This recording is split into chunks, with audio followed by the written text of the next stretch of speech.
तो दोस्तों स्वागत है आपका सॉल्यूशन द विषय यूट्यूब चैनल पर, जहां पर हम आपको डेली करंट अफेयर्स प्रोवाइड कर रहे हैं और साथ में रिवीजन सीरीज़ भी। तो हमारा शाम का टॉपिक है आज का डिफेंस अपडेट, और ये हमारा बहुत अच्छा अपडेट रहेगा जैसा कि मुझे पता है। और जितने भी आप एक तरह से इसको रिवीजन सीरीज़ तो है ही, और आप एक तरह से इसको एज अ करंट अफेयर भी मान सकते हैं, पर लेकिन बस आपको हम ये रिवीजन सीरीज़ के रूप में प्रोवाइड कर रहे हैं।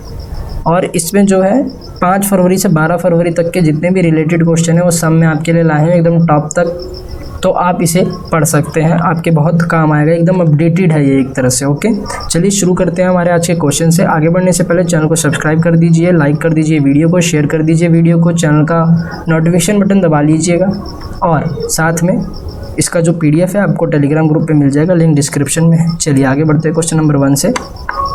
क्वेश्चन नंबर 1, भारतीय सेना और भारतीय वायुसेना द्वारा एकल शॉट हथियार के लिए प्रतिस्पर्धी कार्यक्रम के माध्यम से किस देश को 84 एंटी आर्मर हथियार का चयन किया गया है? तो इसका आंसर है स्वीडन।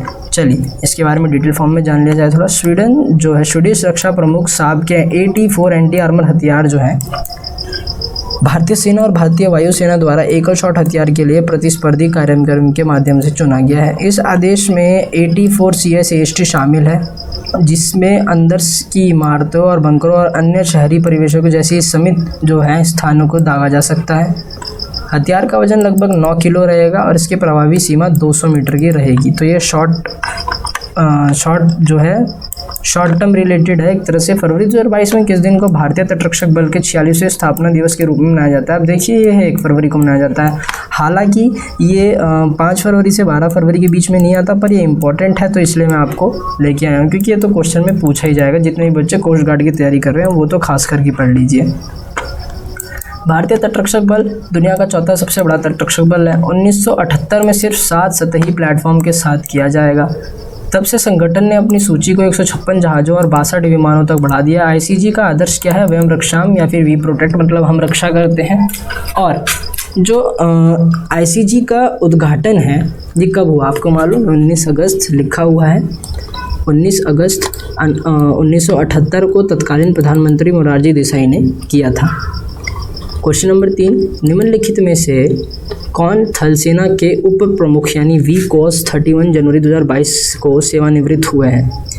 तो इसका आंसर है, आपको पता होना चाहिए, वैसे तो मैं आपको रोज़ डेली करंट अफेयर्स में अपडेट दे देता हूं, तो आपको पता ही होना चाहिए, CP मोहंती इसका आंसर है।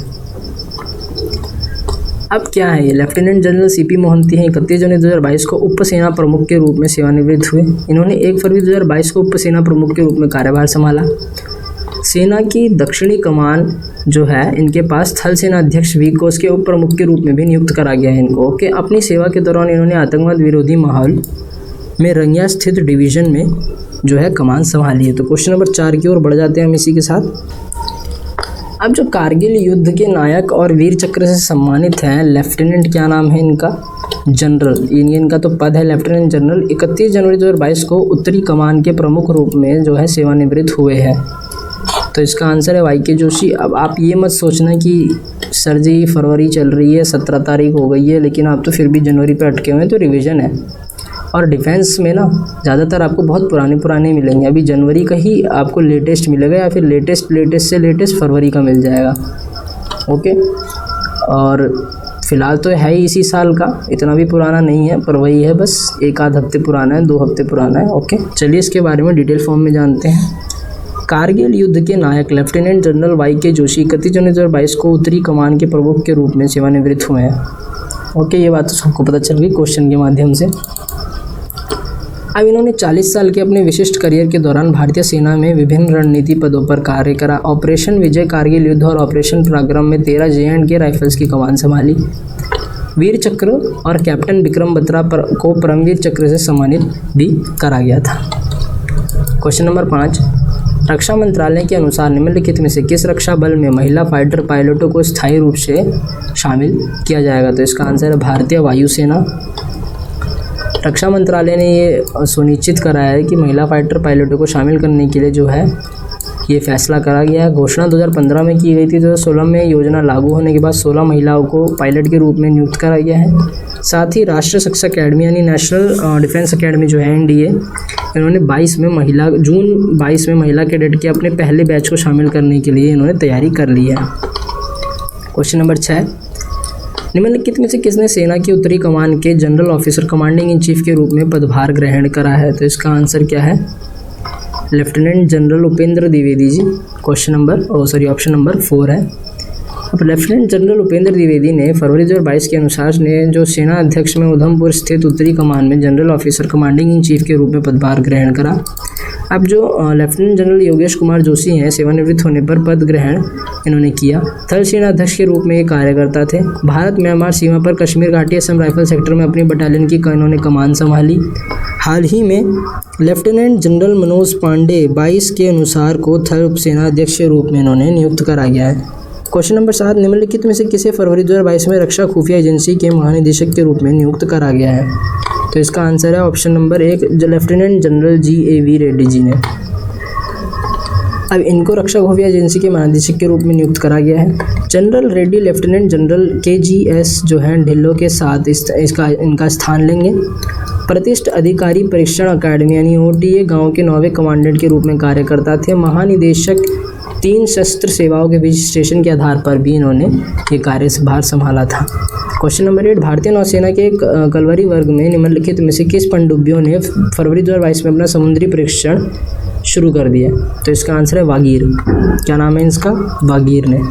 प्रोजेक्ट 75 या फिर यार्ड 11,889 की 5वीं पनडुब्बी भारतीय नौसेना के कलवारी वर्ग में 1 फरवरी 2022 को अपने समुद्री परीक्षण शुरू कर दिया है। पनडुब्बी को नवंबर 2020 में मझगांव डॉक शिपयार्ड्स लिमिटेड के कन्हौजी आगरे वेट बेसिन में जो है लॉन्च करा गया था। कमीशनिंग हुई थी, इसके बाद पनडुब्बी का नाम बगीर रखा जाएगा। ये अन्य परीक्षणों के रूप होने के बाद वर्ष 2022 में भारतीय नौसेना को डिलीवर किए जाएंगे। देखिए अब ये कितना पुराना, नवंबर 2022 का है। ये आपको याद भी नहीं होगा इतना, आपको याद भी नहीं रहा होगा इतना, इसलिए मैं आपके लिए लाया कि आपका जो रिवीजन सीरीज़ है इससे आपकी यादें ताज़ा रहेंगी और आपको ज़्यादा फ़ायदा होगा। क्वेश्चन नंबर 9, भारतीय सेना ने फरवरी 2022 में conquers M anti tank guided मिसाइलों के निर्माण और आपूर्ति के लिए निम्नलिखित में से किस कंपनी के साथ एक अनुबंध पर हस्ताक्षर करा है? तो इसका आंसर है BDL यानी भारत डायनामिक्स लिमिटेड। भारतीय सेना ने भारत डायनामिक्स लिमिटेड BDL के साथ conquers M anti tank guided missile के जो निर्माण है आपूर्ति के लिए एक अनुबंध पर हस्ताक्षर किया है। 3,131.82 करोड़ रुपए के अनुबंध पर 2 फरवरी 2022 को हस्ताक्षर किए गए थे और इस 3 साल में पूरा किया जाएगा। मिसाइल विस्फोट जो प्रतिक्रियाशील कवच से लैस बख्तर बंद वाहन को नष्ट कर सकती है। ये मिसाइल रेंज 75 से 4 किलोमीटर के बीच रहेगी, 75 मीटर से 4 किलोमीटर तक। निम्नलिखित में से कौन सा विमान फरवरी 2022 में आयोजित होने वाला सिंगापुर एयर शो में अपने उड़ान कौशल का प्रदर्शन करेगा? तो इसका आंसर है तेजस। ये हमारा लास्ट क्वेश्चन है। भारतीय वायुसेना का हल्का लड़ाकू विमान LSA तेजस यानी लाइट एयरक्राफ्ट है तेजस 15 से 18 फरवरी तक आयोजित होने वाला सिंगापुर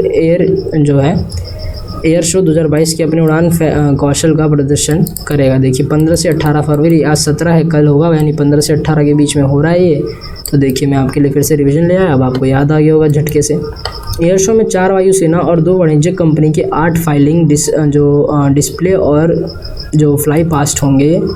IF जो है LSA के अलावा अमेरिकी सेना, इंडोनेशिया एरोबेटिक टीम और सिंगापुर वायुसेना एयर शो में भी भाग लेगी। तो चलिए दोस्तों, आज के लिए इतना ही। कल फिर से मिलेंगे नए वीडियो के साथ, नए टॉपिक के साथ और नए करंट अफेयर्स के साथ। तब तक के लिए थैंक्स फॉर वॉचिंग। हमारी वीडियो देखने के लिए लाइक एंड शेयर ज़रूर करिएगा। मैं आपसे हमेशा बोलूँगा, सब्सक्राइब करके बेल आइकन बटन ज़रूर दबाइएगा। और ये वीडियो शाम को 6 बजे डेली लाइव आती है और प्लेलिस्ट में ऐड हो जाएगी, तो आप वहाँ से भी देख सकते हैं। और इस वीडियो को ज़्यादा से ज़्यादा शेयर करिए, लाइक करिए, शेयर करिए, बताइए कि हाँ यहाँ पे रिवीजन सीरीज़ भी चलती है। यहाँ पे सर हमारा सुबह का भी ध्यान रखते हैं और शाम का भी ध्यान रखते हैं। PDF आपका 1 से 2 दिन बाद मिल जाएगा टेलीग्राम ग्रुप पे। तब तक के लिए जय हिंद, वंदे मातरम।